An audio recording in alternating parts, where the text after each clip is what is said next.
जिंदगी में हर किसी को कभी न कभी किसी दुश्मन का सामना करना ही पड़ता है। ये दुश्मन हमेशा तलवार लेकर सामने खड़ा नहीं होता। कई बार ये तुम्हारे अपने घर में, ऑफिस में या दोस्ती की शक्ल में छुपा होता है।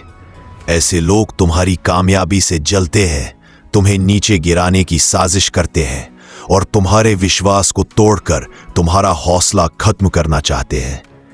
ये दुश्मन सीधे वार नहीं करते, ये चालें चलते हैं। अब सवाल ये उठता है कि क्या हर दुश्मन से लड़ाई जरूरी है? क्या हर बार टकराना ही समाधान है?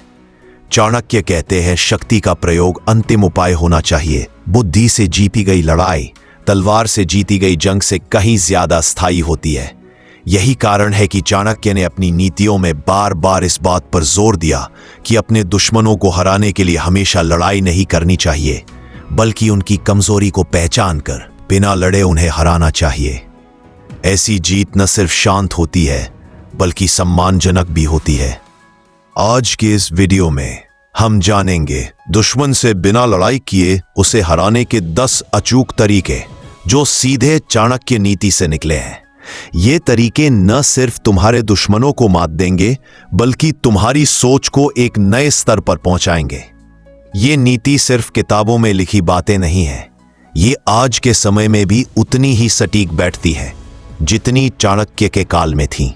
और अगर तुमने इन 10 बातों को समझ लिया तो जिंदगी में कोई भी तुम्हारा दुश्मन तुम्हें नुकसान नहीं पहुंचा पाएगा, क्योंकि तुम बिना हाथ उठाए ही उसे पराजित कर दोगे। तो ध्यान से सुनो, सोचो और आत्मसात करो, क्योंकि ये कोई मोटिवेशनल स्पीच नहीं है।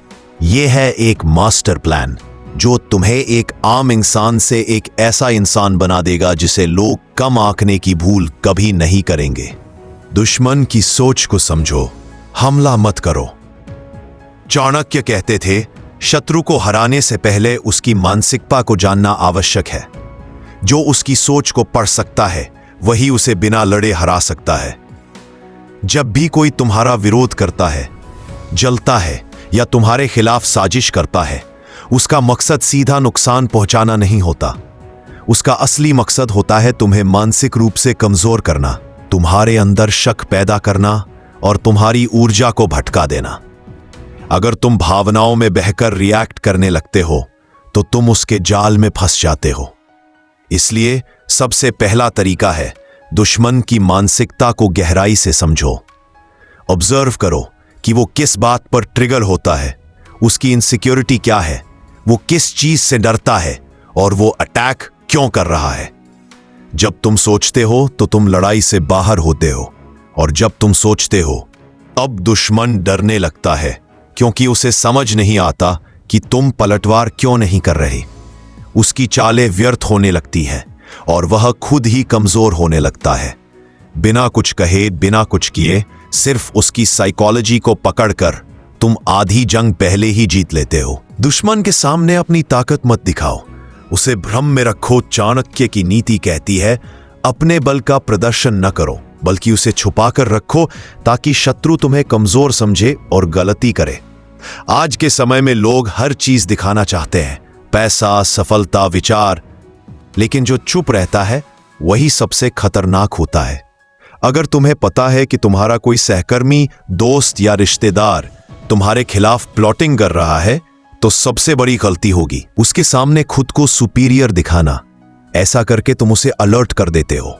सही नीति यह है कि खुद को इंटेंशनली कमजोर दिखाओ, उसे भ्रम में रखो कि वो जीत रहा है। चाणक्य का एक बहुत प्रसिद्ध सिद्धांत है, मछली पकड़ने के लिए जाल बिछाना पड़ता है, मछली को डराकर नहीं पकड़ा जा सकता। इसी तरह जब तुम अपने दुश्मन को ऐसा फील कराते हो कि वो तुम्हें हर रहा है, तो वो केयरलेस हो जाता है, कॉन्फिडेंट हो जाता है, और यहीं पर वो गलती करता है और तुम बिना लड़े उसे वही मात दे सकते हो। दुश्मन से लड़ो नहीं, उसे खुद की लड़ाई में उलझा दो। यह एक अत्यधिक शक्तिशाली नीति है जो आज के मॉडर्न साइकोलॉजी में भी मान्य है। Redirect the energy of the enemy. जब कोई व्यक्ति तुम्हारा दुश्मन बनता है तो उसका पूरा फोकस तुम पर होता है, लेकिन तुम अगर उसे खुद के ही किसी संघर्ष में उलझा दो, जैसे कि उसकी इनसिक्योरिटी, उसकी फैमिली प्रॉब्लम्स उसकी करियर फेलियर्स, वो तुमसे हटकर अपने अंदर की लड़ाई में फंस जाता है। चाणक्य का कहना था, शत्रु को हराने के लिए उसे अपने ही जाल में फंसा देना सर्वोत्तम उपाय है। मान लो कि तुम्हारा कोई सहकर्मी तुम्हें बदनाम करने की कोशिश कर रहा है, तो तुम्हें उस पर पलटवार नहीं करना है, बल्कि सटली उसे ऐसे मौके पर ले जाना है जहां उसे अपने करियर को जस्टिफाई करना पड़े, उसकी क्रेडिबिलिटी पर सवाल खड़े हो, या वो खुद ही घबराकर गलतियां करने लगे। इसे कहते हैं मेंटल डिस्ट्रैक्शन स्ट्रैटेजी। तुम उसका फोकस खुद से हटाकर उसकी अटेंशन उसकी ओन प्रॉब्लम्स पर डाल देते हो, और इसी में वो फंसता चला जाता है। बिना लड़े, बिना किसी शब्द के वो खुद ही अपनी हालत खराब कर देता है। साइलेंस इज नॉट वीकनेस, ये सबसे बड़ा हमला है। बहुत से लोग सोचते हैं कि चुप रहना कमजोरी है, लेकिन चाणक्य इस भ्रम को पूरी तरह तोड़ते हैं। वो कहते हैं शब्दों से किया गया हमला दिखता है, लेकिन मौन से किया गया आघात व्यक्ति को भीतर तक हिला देता है। जब तुम्हें कोई उकसाता है, प्रोवोक करता है या पब्लिकली तुम्हें नीचा दिखाता है, उस वक्त जवाब देना टेम्पटिंग होता है, लेकिन अगर तुम उस पर साइलेंस से वार करते हो तो तुम उसके दिमाग में परमानेंट स्पेस बना लेते हो। वह सोचने लगता है इसने जवाब क्यों नहीं दिया। साइलेंस को बहुत लोग पैसिव मानते हैं, लेकिन असल में यह साइकोलॉजिकल वॉरफेयर है। साइलेंस दुश्मन को मिरर दिखाता है, उसे उसकी इनसिक्योरिटी से मिलाता है, और फिर वो अपने ही विचारों में उलझकर खुद ही हार मानने लगता है। चाणक्य नीति में यह नीति सबसे गुप्त लेकिन सबसे असरदार मानी जाती है। मौन तब तक रखना चाहिए जब तक उसका प्रभाव शोर से अधिक न हो, और जब साइलेंस की आग जलती है तो दुश्मन खुद ही अपने डर में जलकर खाक हो जाता है। अपने शत्रु की कमजोरी को उसकी ताकत बनने से पहले ही पहचानो। चाणक्य बार बार एक बात दोहराते हैं, शत्रु की शक्ति उसकी कमजोरी से ही उत्पन्न होती है। अगर तुम उसकी कमजोरी को पहले ही जान लो तो तुम उसकी शक्ति को विकसित होने से पहले खत्म कर सकते हो। मान लो कोई तुम्हारा आलोचक है, तुम्हारे पीछे बात करता है, तो पहली इंस्टिंक्ट होती है उसे रोकना या जवाब देना, लेकिन समझदारी यह है कि उसकी मोटिवेशन को समझो। वो ऐसा क्यों कर रहा है? क्या वो इनसिक्योर है? क्या वो अटेंशन चाहता है? क्या उसके पास तुम्हारे जैसा कोई प्लेटफॉर्म नहीं है? उसकी वीकनेस क्या है? Fear of failure, jealousy, isolation? Chanakya कहते हैं जो शत्रु की कमजोर नस पकड़ लेता है उसे कोई हरा नहीं सकता। जब तुम उसकी वीक नर्व पकड़ लेते हो तब तुम जान जाते हो कि उसे कहां चोट करनी है, और वो भी बिना कोई एक्चुअल अटैक किए। एक सटल वर्ड, एक मौन प्रतिक्रिया, एक छोटी सी नीति, और तुम उसके पूरे अस्तित्व को हिला सकते हो। जब तुम उसकी वीकनेस के साथ खेलते हो तो तुम उसके ईगो को चीर देते हो, और ईगो के टूटते ही हर दुश्मन टूट जाता है। दुश्मन को खुद ही अपने जाल में फंसने दो, ओवर रिएक्शन मत करो। चाणक्य नीति कहती है जब शत्रु स्वयं अपने ही जाल में उलझ रहा हो तब उसमें हस्तक्षेप करना मूर्खता है।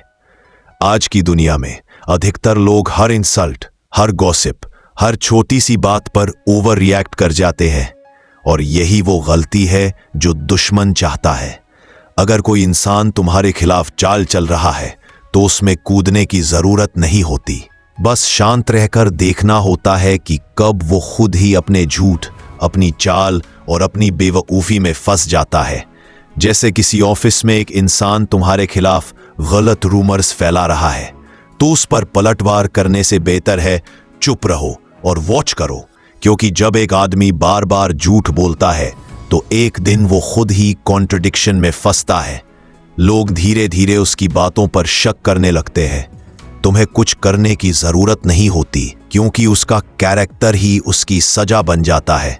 चाणक्य कहते हैं जो व्यक्ति स्वयं को श्रेष्ठ समझकर दूसरों को गिराने में लगा होता है वो एक दिन खुद ही सबसे नीचे गिरता है। दुश्मन को उसका ही आईना दिखाओ, लेकिन बिन बोले ये नीति सबसे रिफाइंड और डेंजरस होती है।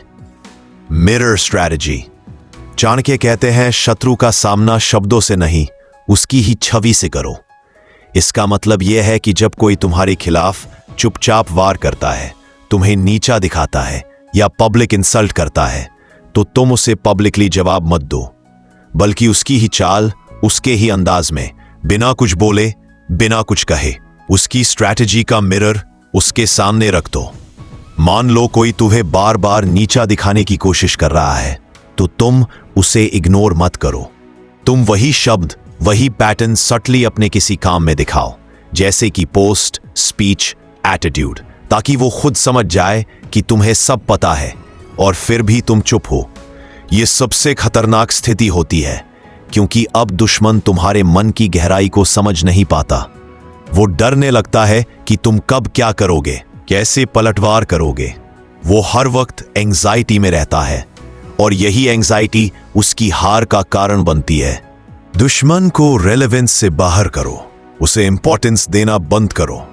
चाणक्य नीति की एक खतरनाक लेकिन सच्ची बात है, यदि तुम अपने शत्रु को महत्व देते रहोगे तो वो और शक्तिशाली होता जाएगा।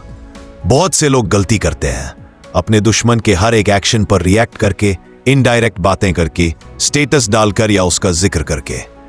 तुम जितना जिक्र करोगे उतना ही वो लोगों की नजर में एक्टिव रहेगा, लेकिन अगर तुम उसे एकदम नजरअंदाज कर दो, अपने ध्यान को अपने काम पर रखो और उसकी मौजूदगी को इररिलेवेंट बना दो, तो वो खुद ही सूखने लगेगा। किसी भी दुश्मन के लिए सबसे बड़ी सजा यही होती है कि लोग उसे नोटिस करना बंद कर दें। जब तुम्हारा फोकस सिर्फ ग्रोथ पर होता है और तुम बिना किसी रिटेलिएशन के आगे बढ़ते हो, तब दुनिया समझ जाती है कि असली वॉरियर कौन है। याद रखो, दुश्मन को हराने के लिए उसे मारना नहीं होता, उसे भूल जाना काफी होता है। जब वो खुद को नजरअंदाज महसूस करता है तो उसकी ईगो टूटती है, और एक बार ईगो टूटी तो दुश्मन का अस्तित्व खुद ही मिटने लगता है। माइंड गेम्स से दुश्मन की सोच पर कब्जा करो। दुश्मन को हराने का सबसे ऊंचा स्तर है जब तुम उसकी सोच को कंट्रोल करने लगो। चाणक्य कहते हैं, युद्ध मन से शुरू होता है, तलवार बाद में उठती है। अगर तुम दुश्मन के मन में डर, संदेह या हीनता का बीज बो सकते हो तो तुम जीत चुके हो। माइंड गेम्स खेलने के लिए फिजिकल लड़ाई की जरूरत नहीं होती, सिर्फ कुछ सही इशारे, साइलेंस और स्ट्रैटेजी चाहिए। मान लो तुम्हारा कंपेटिटर बार बार तुम्हें प्रोवोक करता है, तो तुम बस एक बार सटल रिप्लाई में ऐसा कुछ कह दो जिससे उसे लगे कि तुम सब जान चुके हो और तुम हर कदम गिन कर रख रहे हो। उसके बाद कुछ मत कहो। अब हर बार जब वो तुम्हारे पास से गुजरेगा, हर बार तुम्हारा नाम सुनेगा। वो सोचता रहेगा कि तुम क्या कर रहे हो, क्या प्लान बना रहे हो। वो डर में जीने लगेगा। माइंड गेम का उद्देश्य होता है दुश्मन को उसकी ही सोच का कैदी बना देना, और ये चाणक्य लेवल स्ट्रैटेजी है जो तुम्हें शांति से लड़ाई जीतने की ताकत देती है। खुद को इतना ऊंचा बना लो कि दुश्मन तुम्हारे लेवल पर आने से पहले ही हार मान जाए। अंतिम और सबसे प्रभावशाली नीति यही है, खुद को इतनी ऊंचाई पर ले जाओ, इतनी क्लैरिटी और सक्सेस में लग जाओ कि तुम्हारे दुश्मन के लिए तुमसे लड़ना ही निरर्थक लगने लगे। चाणक्य कहते हैं, जो शत्रु तुम्हारे लेवल तक पहुंच ही नहीं सकता, वो कभी तुम्हें हरा नहीं सकता। जब तुम सेल्फ डेवलपमेंट, डिसिप्लिन और नॉलेज पर काम करने लगते हो, तो तुम एक ऐसी फ्रीक्वेंसी पर पहुंच जाते हो जहां पेटी लोग तुम्हारे आसपास भी नहीं टिकते। अब तुम इतने काम, कंपोज्ड और पावरफुल हो जाते हो कि तुम्हें जवाब देने की जरूरत ही नहीं होती। तुम्हारा अस्तित्व ही जवाब बन जाता है। यह अंतिम स्तर है, साइलेंट डोमिनेशन। इसमें ना शब्द है ना तकरार, बस ग्रोथ है, और उसकी परछाई में दुश्मन खुद ब खुद गायब हो जाता है। जब तुम इतना बड़ा बन जाते हो कि लोग तुम्हारा नाम लेकर डरने लगते हैं, तब तुम्हें लड़ाई की कोई जरूरत नहीं रह जाती। तुम्हारी वाइब ही विक्ट्री होती है। बस जीत वो नहीं जो लड़कर मिलती है, असली जीत वो होती है जो बिना युद्ध के मिलती है। चाणक्य की नीतियां हमें सिखाती है कि युद्ध सिर्फ तलवार से नहीं लड़े जाते, युद्ध बुद्धि से जीते जाते हैं। अगर तुम हर इंसल्ट का जवाब दोगे, हर दुश्मन से टकराओगे, हर चुनौती को सीधा फेस करोगे, तो तुम अपनी ही ऊर्जा खोते जाओगे।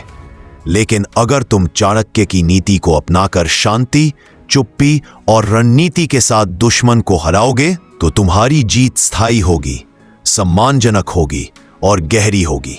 याद रखो, सबसे खतरनाक इंसान वो होता है जो लड़ता नहीं, सोचता है, और जब सोच काम करती है तब युद्ध की जरूरत नहीं रहती। तो दोस्तों, आज की इस नीति में आपने जाना कि दुश्मनों से निपटने के लिए हर बार लड़ाई करना जरूरी नहीं होता। कभी कभी चुप रहकर, सोच समझकर और सही रणनीति से दुश्मन को मात देना ज्यादा ताकतवर तरीका होता है। चाणक्य ने यही कहा था, जो बुद्धि से जीतता है उसकी जीत स्थायी होती है और जो क्रोध से लड़ता है वो खुद ही हार जाता है। इस वीडियो में बताए गए 10 तरीकों को अगर आपने दिल से अपनाया तो यकीन मानिए, ना सिर्फ आप अपने दुश्मनों को मात देंगे बल्कि एक ऐसा व्यक्तित्व बना लेंगे जिसे लोग सिर्फ इज्जत से नहीं, डर से भी देखते हैं। याद रखिए, दुनिया में सबसे खतरनाक इंसान वो होता है जो शांत है लेकिन सब देख और समझ रहा है। वो जो बिना लड़े सिर्फ अपनी सोच और चाल से लोगों की नींव हिला देता है।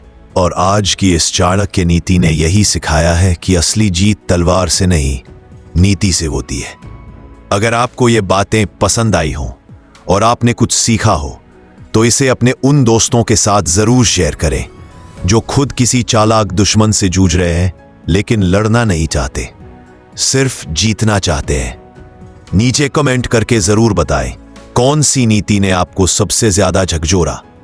और अगर आपने अब तक चैनल सब्सक्राइब नहीं किया है तो अभी कर लीजिए, क्योंकि अगली नीति में हम बात करेंगे उन लोगों की जो सामने दोस्त और पीछे दुश्मन बन जाते हैं। चाणक्य नीति को समझिए, अपनाइए और अपनी जिंदगी को एक ऐसे मुकाम पर ले जाइए जहां न कोई दुश्मन टिक पाए, न कोई आपकी इज्जत को छू पाए।